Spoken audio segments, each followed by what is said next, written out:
Good morning all, and welcome to 7IM's latest webinar. As you can see hopefully on your screen, today we're called What's Your Number? First of all, I just wanted to say thank you all for taking the time to listen in. We appreciate you're all extremely busy and time is money, as said. Today we just wanted to run through an agenda first of all. I'm with two colleagues. First of all, Matthew Yates, who's on our investment team. Matthew's been with us since January 2014. He came from Brewin Dolphin and spent the first part of his 7IM tenure working with our investment risk team. He was shortly after that headhunted by our Chief Investment Officer and now sits on the investment team too. I'm also with Pete Wyatt, who's our Head of Platform Sales, who I'm sure many of you will have met over the years. Pete's been with us for about 5 years or so after stints at James Hay and Macquarie. Today, what we're going to cover, we feel is very relevant right now. 7IM have been doing some research and some work and actually getting out there in the public domain, speaking about this type of thing. Really, I think it centres around the word risk. You think of the word risk, and you probably think of investment risk. When you think of investment risk, you probably think how much of a drawdown is a client going to get, and how much does that scare them? Yes, that's clearly a factor in what a client thinks, but also we actually think as well as that there's a much bigger risk coming down the tracks for a lot of clients, and that's the risk of not having enough money the day they retire, or not having enough risk leading up to retirement to ensure they live a long and healthy retirement. So we did some research, we've come up with some numbers.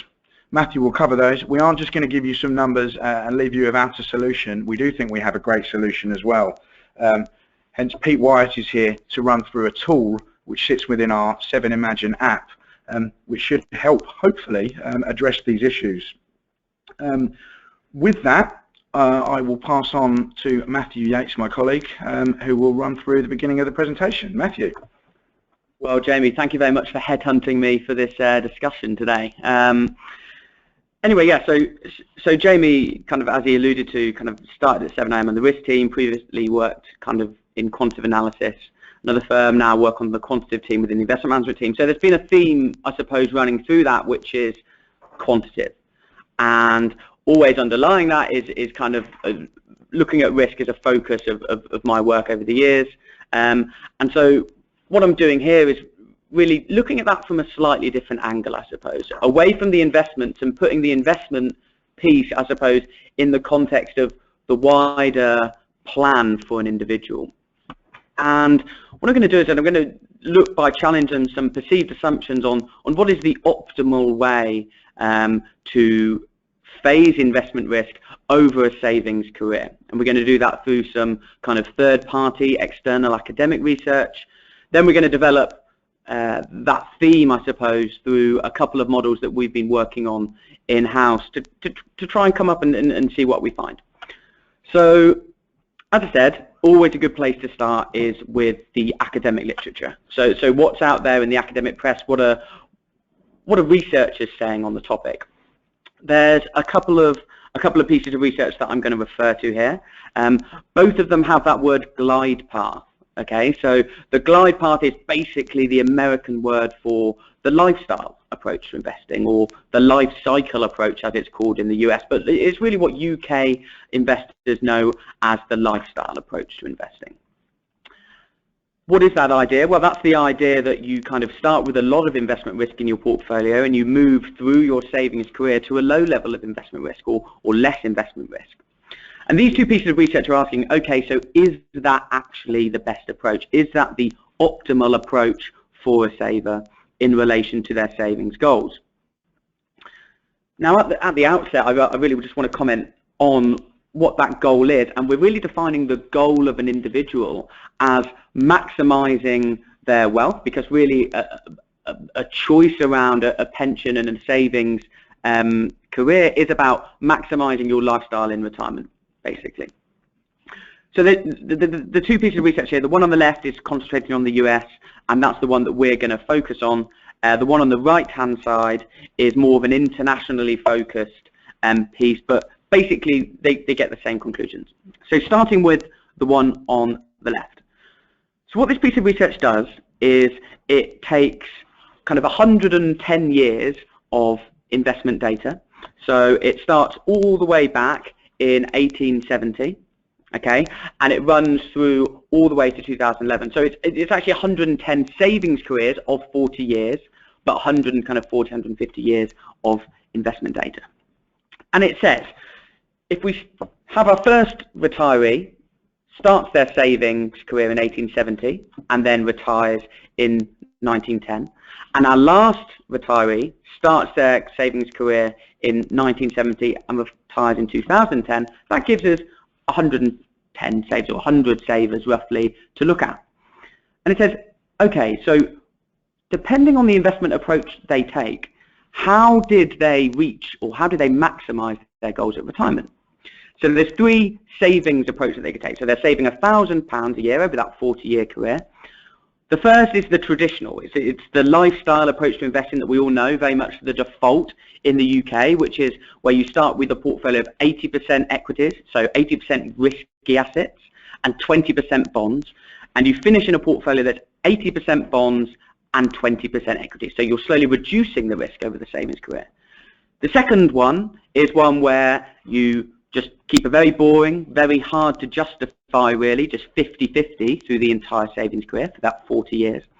And the final is where you do the completely mad, the inverse to the norm. You take 20% equities to start with, 80% bonds, and you finish with the most investment risk. So you turn kind of the conventional investment approach on its head. So you increase investment risk as you go through the life.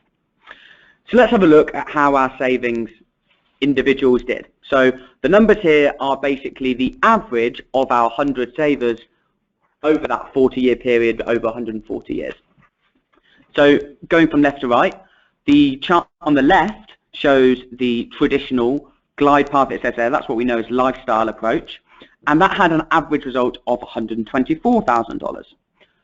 The central case, the 50-50, the hard to justify, the boring, that gets $138,000 as the average of our savers over that period. The final, the completely crazy, the inverse lifestyle approach, $152,000. So, wow, I mean, that looks surprising, I suppose. The easiest retort, I think, to that is two things. It's, okay, so one, why is that happening? And then two, okay, yeah, that's sure, but you know, that's surely, you're taking more investment risk here, you're taking more risk.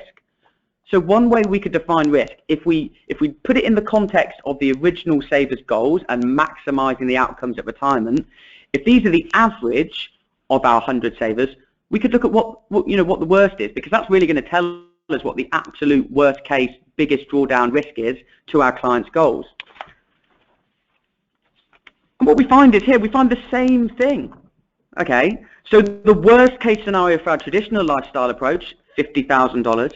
The worst case scenario for our completely boring, hard to justify static approach, $52,000, and actually the completely crazy inverse approach, $53,000. Wow. Okay, so that leaves us one question, and the question really is, okay, so why is this? You know, why does this happen? Why is this working? Well, the authors kind of posit a few reasons for this. They've got a few suggestions, and one is really that size matters. Okay. So size really does matter when it comes to your savings.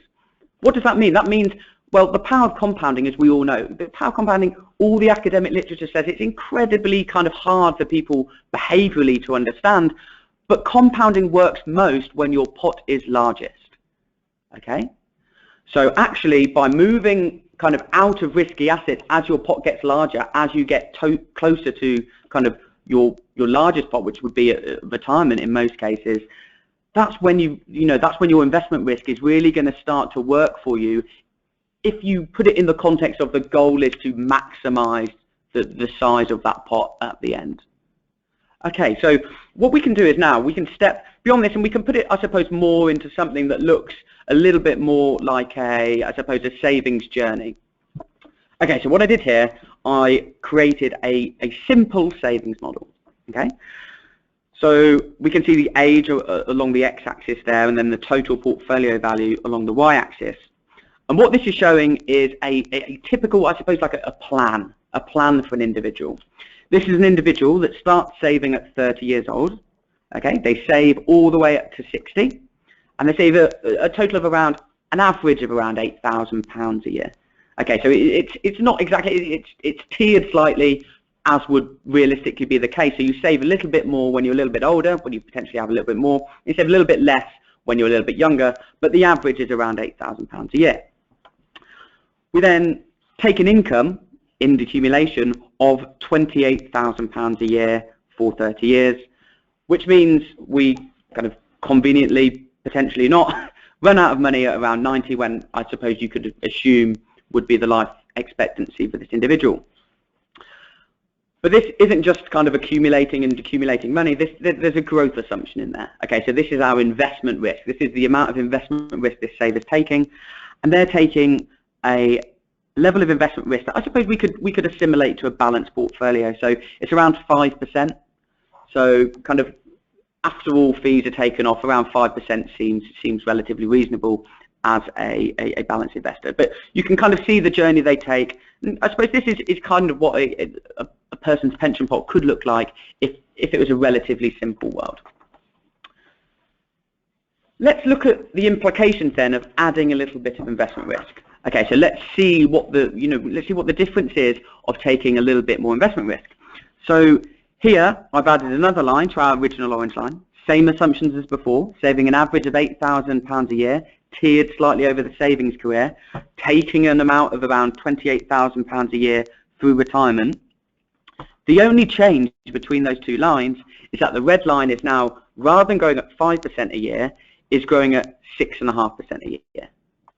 So at Seven Investment Management, where we have kind of our risk categories stepping up, so we go from moderately cautious to balanced to moderately adventurous, that extra 1.5% a year is around the difference in expected return we expect over the long term between the balanced and the moderately adventurous. But wow, what a difference it makes.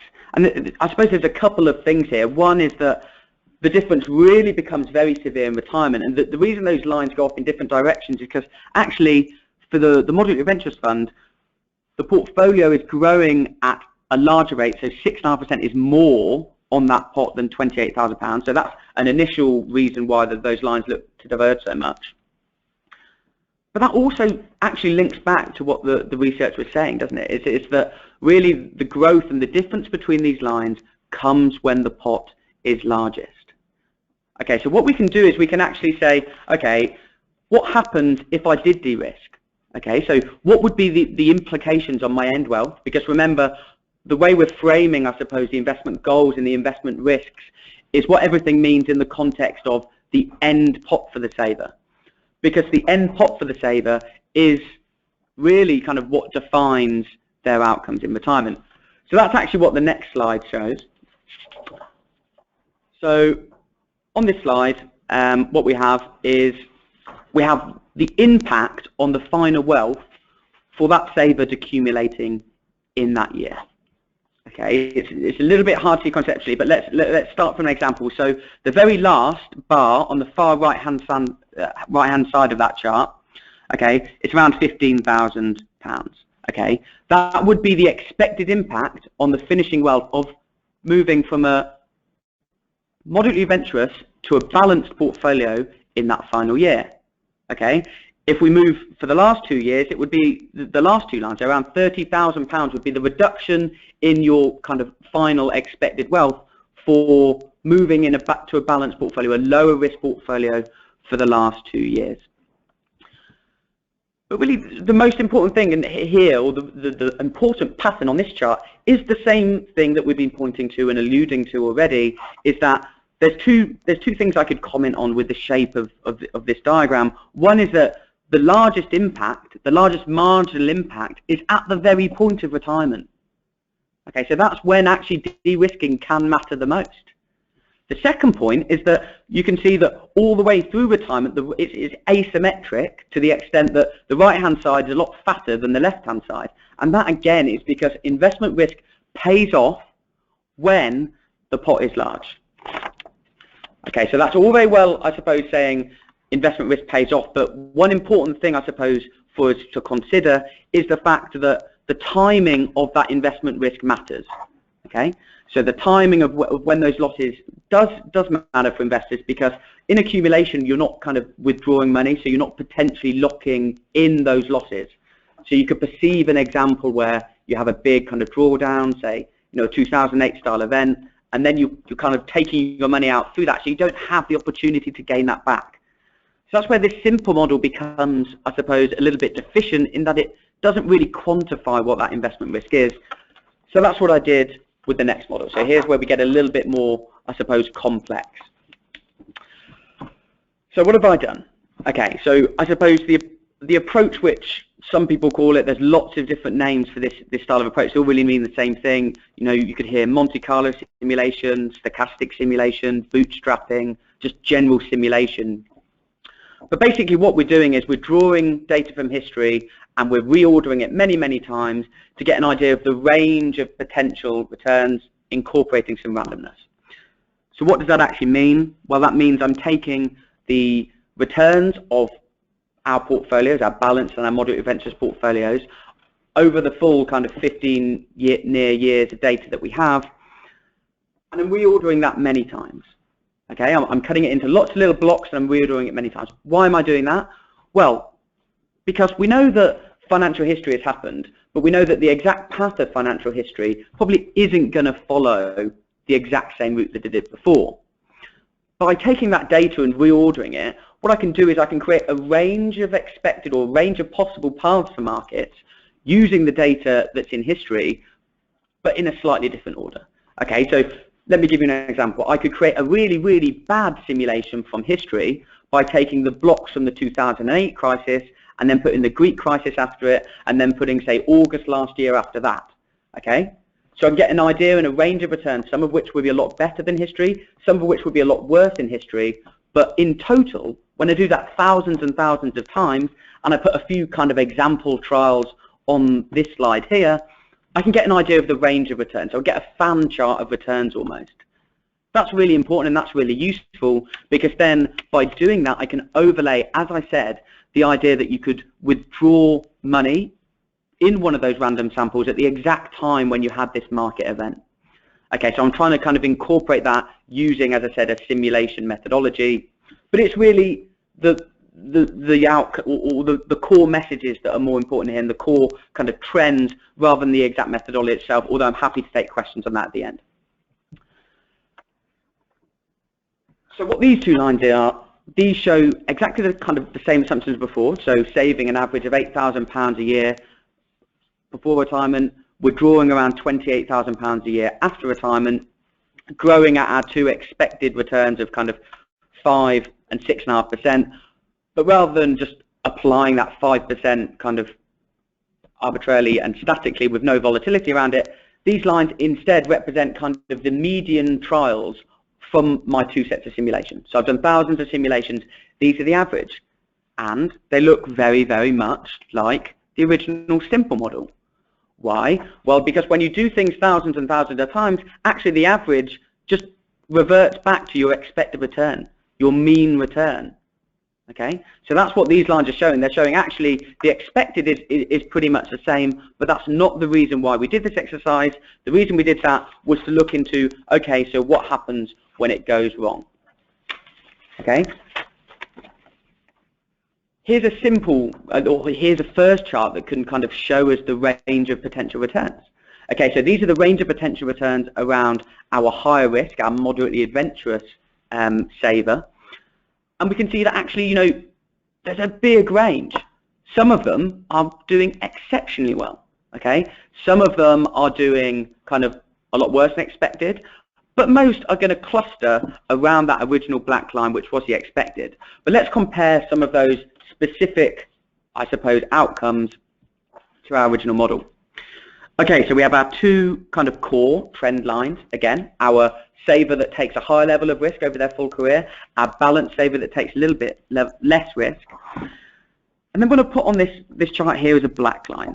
Okay, and so what is this black line? Okay, so this is a moderately adventurous saver, but not one from our trials, our thousands of trials that got the expected or the central return. This is what you could call, in the inverted commas, a bad outcome. Okay, this is a trial that's not in the middle of the distribution of our little fan chart that we saw before. This is one that's all the way at the 80th percentile of that distribution. Okay, so this is a saver that's had a bad outcome, but you can see that actually his kind of experience, or the experience of somebody that consistently was at that 80th percentile of that fan chart originally, is pretty much the same as the balanced. Why is that? Well, he's clearly had a very bad time, but the power of compounding of that extra 1.5% expected over such a long period, actually, even in a, inverted commas, bad outcome, does work out quite, you have a bad outcome, but it's not necessarily that much worse than reducing your level of investment risk. But I suppose the next question is that a fair assumption to make? Okay, is comparing a bad outcome for a higher risk investment strategy the same as an average outcome for a balanced investment strategy? So when I was simulating these returns, what I actually did was, for each trial I said, simulate the market, and then say what investing in a moderately venturous or a balanced fund would have done in that market. And that's what this chart shows. It's not okay to compare taking more risk in a bad market with taking kind of a lower level of risk in a normal market. You actually have to say, okay, so how did each strategy compare in that same market? And actually what we see here is the yellow line, which is that same bad result for the balanced fund, actually does worse. Why is that? Well, although you still have that same kind of level of risk hitting both portfolios, and the balanced portfolio is slightly less exposed, actually over such a long time horizon, even if you have a bad outcome, you're being compensated of the compounding of that extra little bit of return over time. Okay, so one core takeaway for me is it's not okay to compare taking a high level of risk when it all goes wrong with taking slightly less investment risk when it all goes right. Okay, the same market affects each portfolio regardless of the level of investment risk you take. But we said it's all important, what happens in retirement. So let's look at a final model. Let's look at a decumulation-only model. So let's assume, okay, so our savers have only saved to £4,000. That was about the level that our balanced saver got to through his 30-year savings horizon. Okay, so he's been taking a little bit less investment risk than he could have. You'll notice that the red line here doesn't have the same pattern in terms of shearing away as it did in the last model. Why is that? Well, you haven't saved enough to the point where 6.5% of your kind of savings pot is more than your £28,000 a year that you're taking out. So you can see that that's almost kind of going flat. £28,000 will be around, the 6.5% that you're earning. The balance, that's exactly the same line as before. So that's pretty much running out of money at 90. And the two lines I put on now is adding even more investment risk. Okay, so this is sometimes I suppose the thing is like, well, when I'm decumulating all the time, if it goes wrong, then it goes really wrong. Okay, because that's when I'm locking in the losses because of the timing when I take the money out. And that, remember, is the reason that we made this more complicated simulation model, is to try and assess just how bad those outcomes are when you're drawing out money in a bad situation. So these two, I've moved from bad to almost very bad. These are at the 90th percentile of the kind of outcomes in each period. And we can see that again, although the gap's certainly a little bit closer than it was between the two portfolios before, applying the same market, you kind of get a similar outcome. Okay. Now this is assuming, clearly in this case, if you would kind of have these portfolios, then there would be maybe some planning assumptions that would change. So you maybe withdraw slightly less, or put some protection in place, or lock in an annuity when you could see that it was getting bad. But the theme is the same. The theme is that even when things go really wrong, even if you haven't taken enough investment risk over your savings career, in the decumulation career and the kind of post-retirement world where your pot is largest, that is what really matters. And that's what links back to the original research, the conclusions they drew. Taking investment risk really matters over the long term. Why? Because compounding over such a large amount makes a huge difference.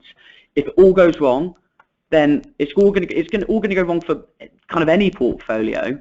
But just how bad is this situation? Just how bad is this 90th percent event that we're talking around? Well, that's actually something that we can look into using the simulation study as well.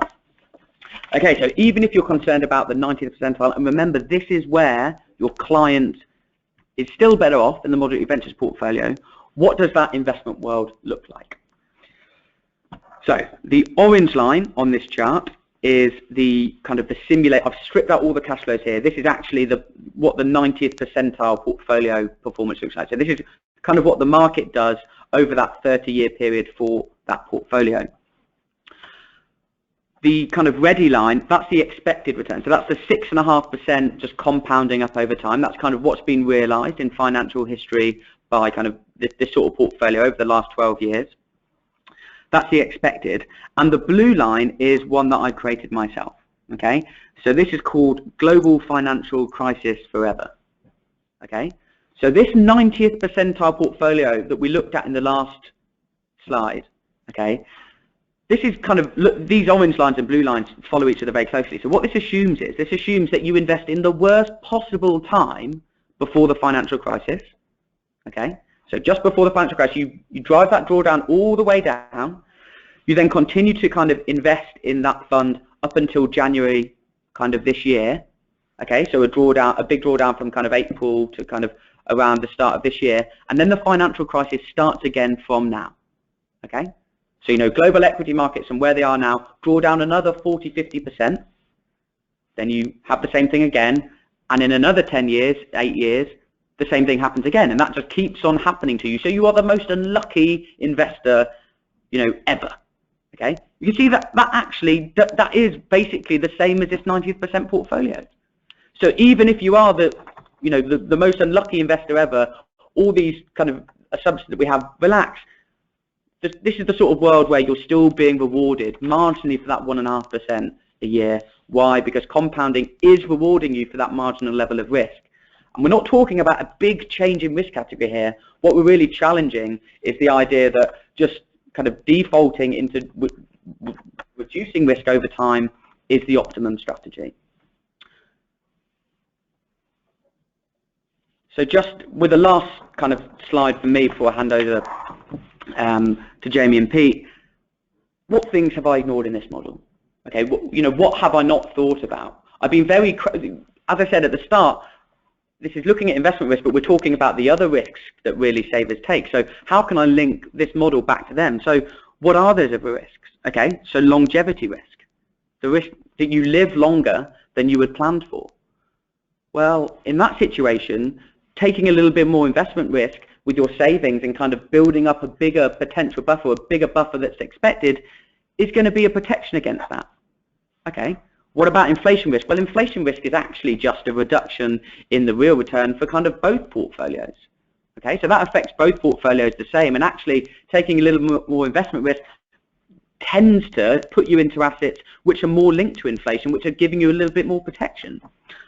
Okay, so we've really gone to the nth degree in stressing the investment scenario to try and see, okay, how can we work out the worst case for these investors in these alternative strategies?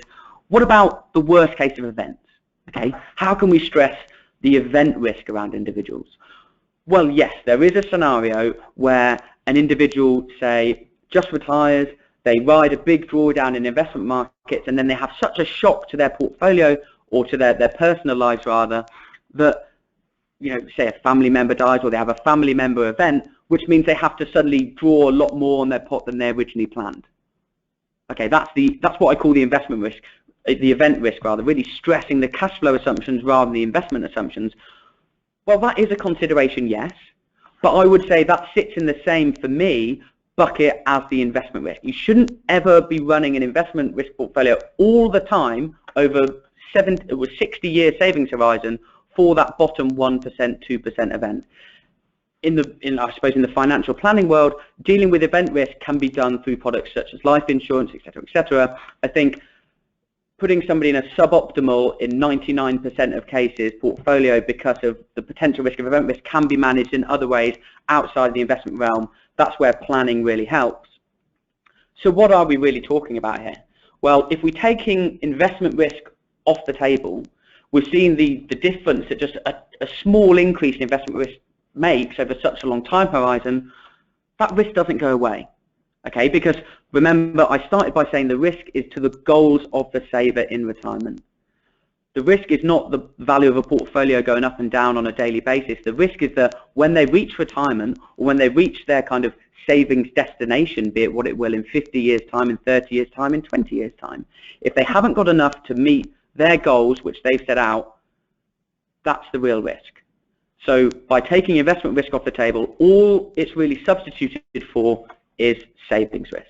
That risk doesn't go away, it's still there, and that, I suppose, is the, the psychological battle and the regulatory battle, and that's what kind of Jamie and Pete can talk to, and that's some of the things that we've been working on at 7IM to try and help people with that very problem. Excellent. Thanks very much, Matthew. That's some really interesting points there, and hopefully some food for thought for most of you out there. Just before I move on, I would like to mention that we are inviting questions either via the question functionality on the go-to software that we're all using today, or via the email address webinars, that's webinars with an S, at 7im.co.uk. Feel free to ask any questions. We will try and address as many as we can in the time we have today.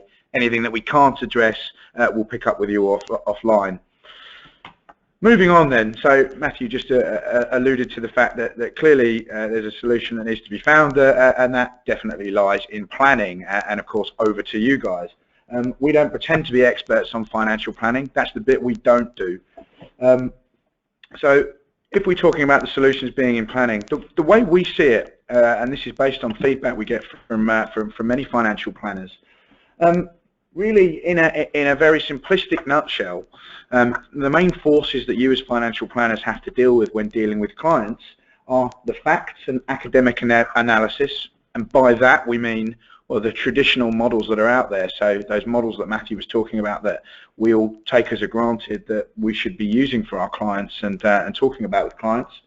But added to that, you have the client fear and psychology piece, which is, well, frankly, thinking about my own portfolio, how scared am I of taking a large drawdown in 1 year? Well, yes, I'm pretty scared, and that drives me emotionally, and I imagine that's the same with most clients.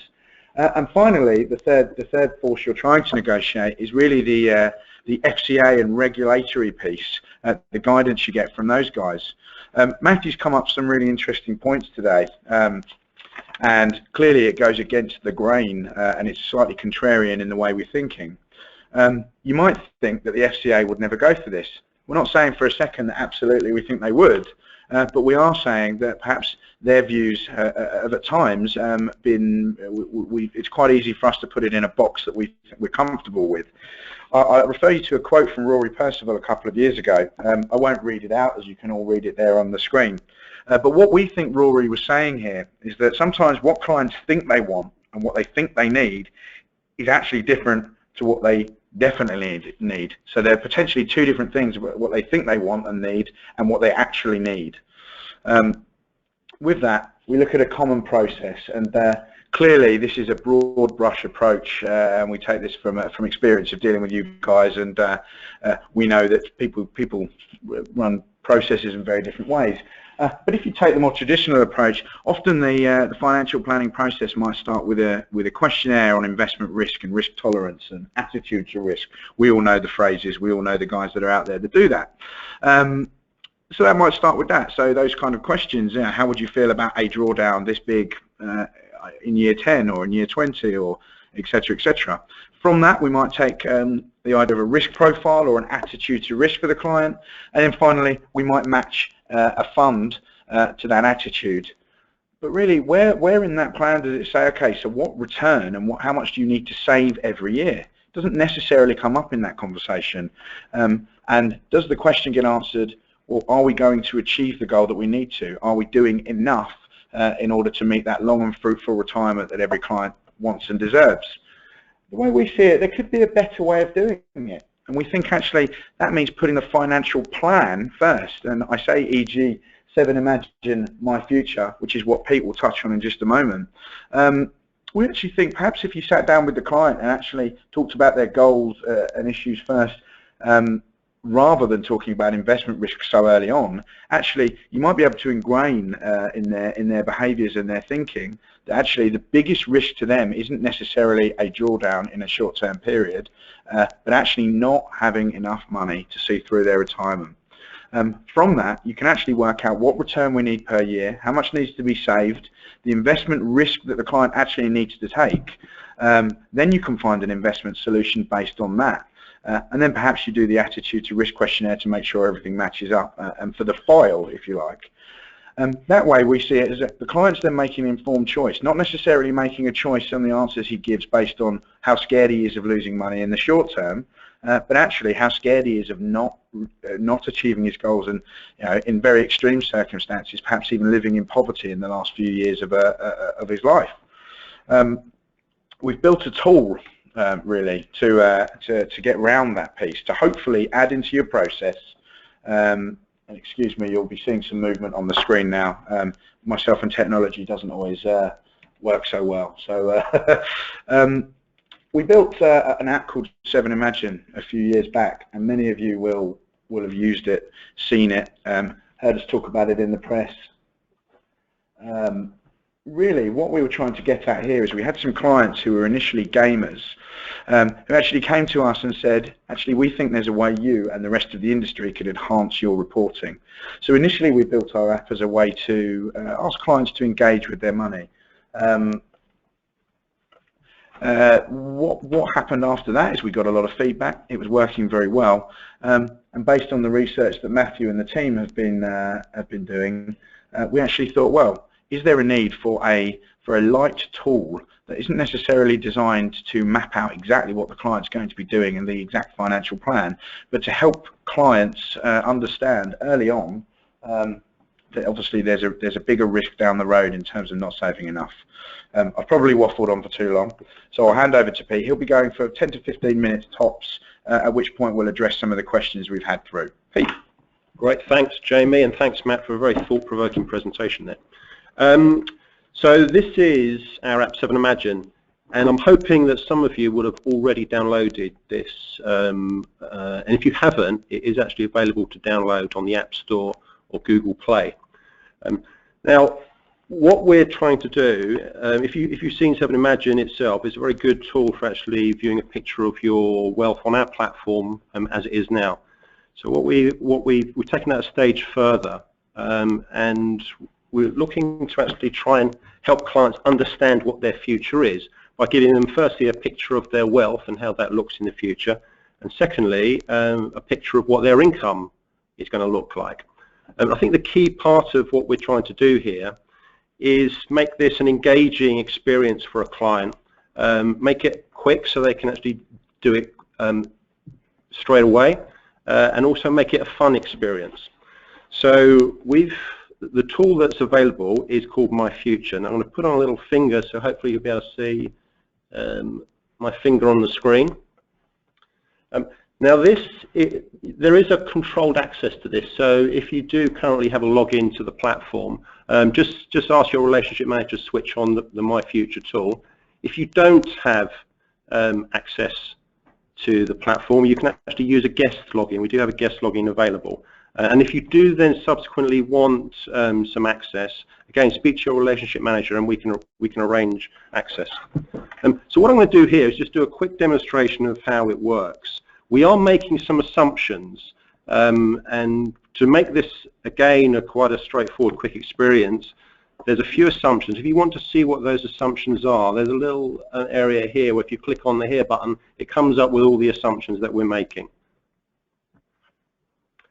The first thing that we can do is let's create a typical family scenario. So it's a sort of drag and drop, it's fun to do. We'll create Bill. We'll make Bill a little bit older than that. And Bill is employed.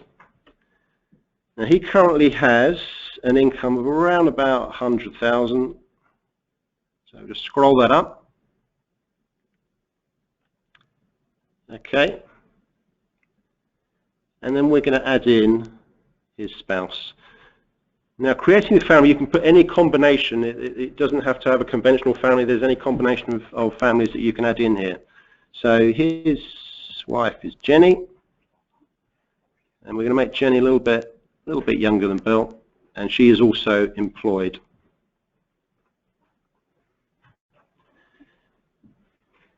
And I will also give her a similar salary.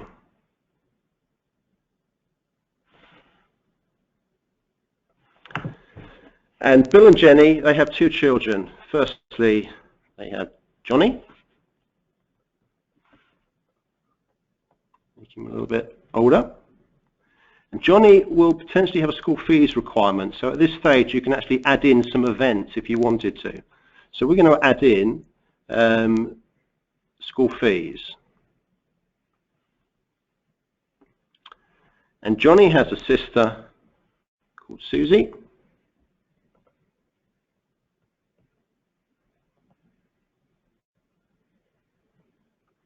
And again, she also has, it would be unfair not to give her school fees as well, so she also has a school fees requirement.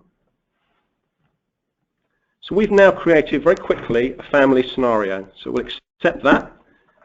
And this family live in a reasonably sized house. There's 4 of them, so it's a relatively sized house. It's a London house, so around about 800,000. And that's jointly owned by Bill and Jenny.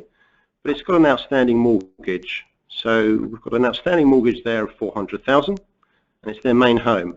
So we accept that. Now, if you wanted to, if there are other properties, you can add in a number of different properties, and there could be rental properties as well. And you can add these in as many as you want. So the next stage is really to add in their assets. Now, anything that is on the 7IM platform automatically gets preloaded into this, so you don't have to duplicate that side of it. But we're going to give them both an ISA.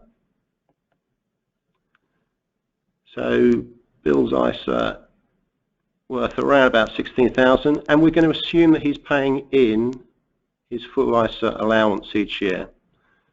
Now, some of the growth rates here are changeable, so you can actually change that. And if you wanted some idea, and again, Jamie mentioned earlier about how we run money in the expected returns, you can actually click on the little 7IM icon and see some of our expected returns for our range of funds. So that is available there as a guide. But we'll assume that's going to grow at 4%, so accept that, and we'll add in an ISA for Jenny as well.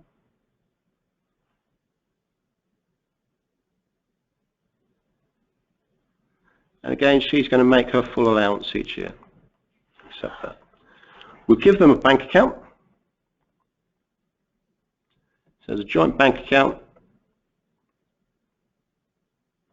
And that bank account isn't actually growing at all. And we're going to also give Bill a pension. So Bill's pension, you've got 2 choices here, either a final salary or another pension. So this would be a money purchase type pension. And we're going to give Bill, say he's contributing £200 per month, and his employer is also contributing £200 a month.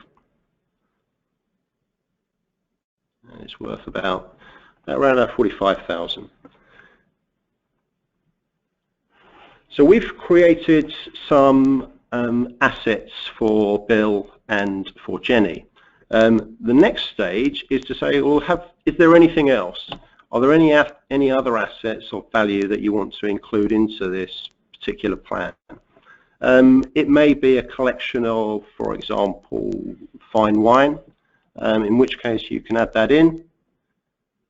And if you're drinking it, it may not be growing at that, it may actually be depreciating.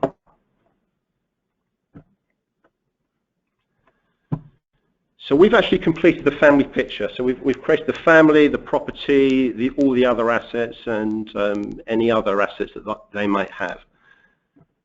So at this stage, we can actually start to build a picture of what their wealth is. So you can now, a client can actually see, or a prospect client can see, what they have now.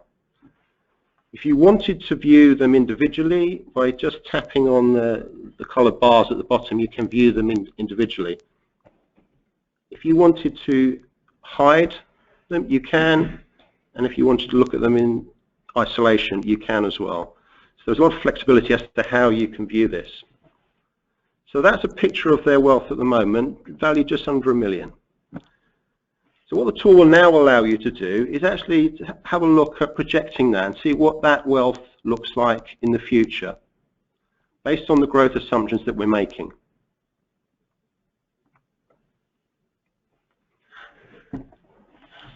The next part is actually, let's view what your wealth is and what your income is going to look like in the future. Now before this, what we do is we make a calculation as to what the current net income is going to be. So we obviously take into account certain assumptions to do this, and then we project that up to show you at retirement age what that income is likely to be. We then ask a question, and the question that is asked is, what sort of retirement do you want? Do you want an income at retirement which is the same or about the same as it is now? Do you want to spend a bit more, or do you really want to go for your retirement and spend a lot of money and have a really good time? I think it defaults to around about 2/3. In practice, a lot of people probably end up around about here. But for this particular case, we're going to say, let's call it, we want an income in retirement about the same as we're getting today. So Bill has a pension, so it's just asking another question on his pension. Do you want to take annuity or do you want to take drawdown? So we'll assume Bill's going to take an annuity, and he may want to buy a car at retirement, so let's give him his 25% cash.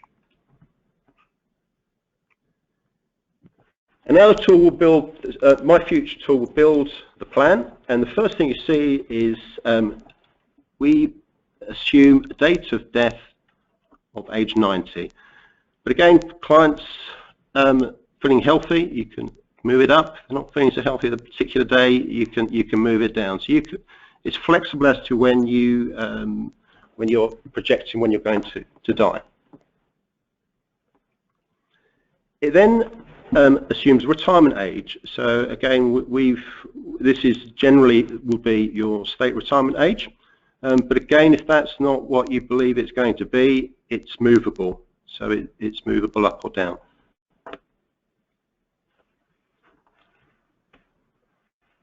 What it now does is project your income. So you can then see a picture of what your income is going to look like in retirement.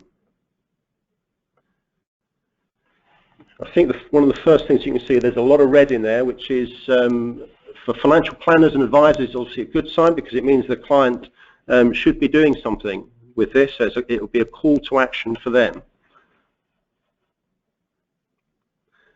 Now, this particular client will have a problem. You can see that from age 73, they have a lot of red. So they've got choices. Either they retire later.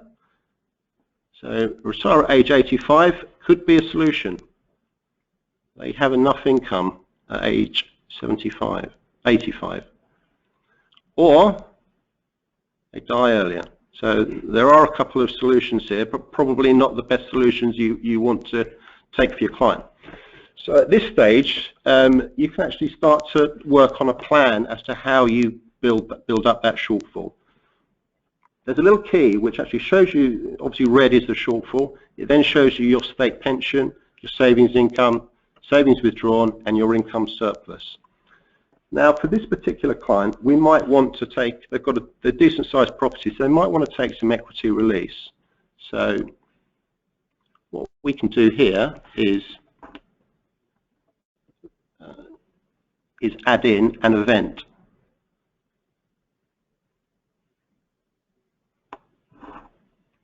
So what we're going to do here is to take do an equity release.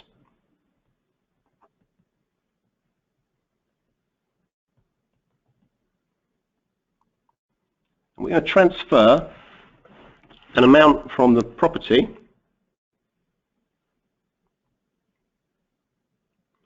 and let's call that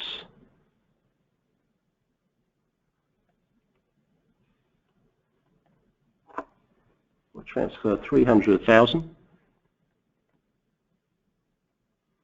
from the property to the joint bank account.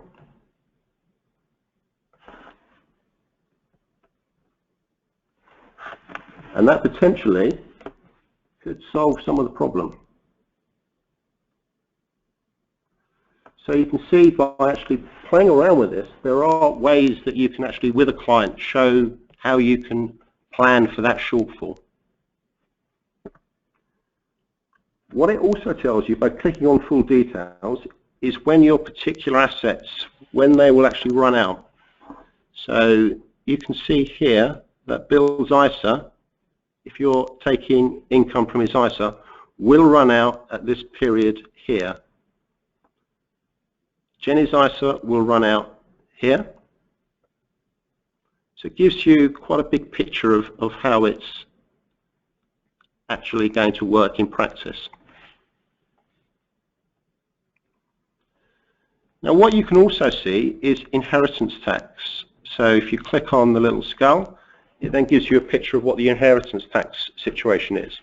So we're assuming here that there will be a surviving adult, but if there isn't a surviving adult, again you can change it, and then you can see that there is an inheritance tax liability. So again, another call for action as to in terms of how do you plan to solve that inheritance tax liability. There is some flexibility as well as to how you can proportion who gets what. I'm sure there'd be an argument if it was that scenario. But it gives you again another insight into how it works. Now, having done this particular plan, what you can then do is save it. So it does have the ability to save it. If you do have a login, you can then email this to a client or either using, and you can allow them to edit it or have a view only option. So again, there's a lot of control on how you do it. So that's really what we're trying to do with the tool, is again to create that picture and a call to action as to how you're going to solve that income shortfall. We hope it's going to engage a lot of clients and potentially provide you with a marketing tool to actually go and do a number of these very quick and easy plans to engage a client into the financial planning process. Thank you. Excellent. Thanks very much, Pete. And I can tell you a short anecdote. I did that myself, and it came out as an absolute disaster. So within 10 minutes, I phoned up a financial planner, and that's not a lie. Yeah, it's a really interesting tool. Just a few minutes left for questions. I'll address the ones on the My Future tool very quickly. Had a number of people coming through asking how they use this, how they get this. You don't have to use the 7IM platform or discretionary. You don't even have to use the 7IM funds. It is a free tool and available, and we can offer you a login, etc., so you can save client plans down and share those with them, as Pete mentioned. Very easy to do. We'll email some details out about that after today's event. Those of you that ask questions that we're not going to be able to answer, we'll come back to you offline. Going right back to the beginning, a question we got which we thought was quite interesting that Matthew can answer. Going back to Matthew's initial inverse approach as to savings and the savings career, one of the questions was, well, where does this research end? If the data is based on recent times, i.e. post-2010, surely this could skew investment returns, as there's much more money in equities these days than there was 40 to 50 years ago. That was a question we thought was interesting. Matthew? No, I suppose that's interesting. I think there's a couple of things to say. Whenever I ever see anything with back tests or plans going back hundreds of years, I always ask myself a similar question. Okay, is that realistic? Well, really, the thing that has to hold for the assumptions of that original kind of research to hold, in my mind, is that equities over the long term have to outperform bonds. So really, the time period that was picked, post-2010, that's a perfect one to think that, well, given the starting point we have with such low real yields on bonds, that I think just makes the case even stronger, looking forward from our current starting point, that that is likely to hold true. At the end of the day, equities kind of have their, if we think about building blocks of the expected return from equities, kind of the base building block of those is kind of the risk-free rate available in bonds at any one time. So I think being compensated for that risk of equities over bonds is a realistic assumption that should hold into the future, yes. I think in the context of the size of the equity market and the size of the bond market, I think that is a valid point. I don't think that necessarily alters any of the conclusions. The bond market is still, you know, the largest kind of financial market that we kind of really have in the world ex-currency. So I think from that context there is maybe a liquidity point, but I suppose the point is there's now more equities to go around. So if we're kind of advocating the idea that taking more risk over a longer time horizon is the thing to do, there's more equities now for those people to buy. Excellent, thank you. Well, with that, I think we should wrap up. We said we'd go for about an hour or so, so we're just about there. One thing I'd like to mention, if you're not listening live and you're listening back into a recording and you have questions, as I mentioned earlier, we've got an email address set up, which is webinars@7im.co.uk. And again, feel free to email any questions or comments you have at any point. Hopefully today has given you an idea that, well, hey, there's another way of thinking out there. If we're all in this together and trying to get clients to understand that the risks of not reaching a target and not living out the retirement they want are actually probably greater than a short-term drawdown, which many will have seen in recent months, then hopefully the tool that we've showed today, you can see that as being part of your process, whether it's a very light touch part of your process or whether you can build it into your process as a more dependable part of that. That's up to you. Hopefully you've seen the simplicity of it. That's really all we have today. So again, I'd like to say thank you for taking the time to listen. Don't hesitate to contact any of us if you've got any questions, and we'll speak to you all again soon. Thank you very much, and thanks to Matthew and Pete.